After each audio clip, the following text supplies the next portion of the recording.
All right, this is my 2022 Harley Davidson Lowrider S with the 117 motor. I was out riding today, done a little wheelie. Then when I come down, my bike just shut off. And I went to start it, and nothing. This is all I got.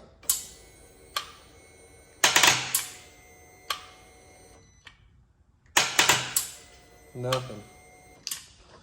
So Harley's gonna come pick it up tomorrow, check it out.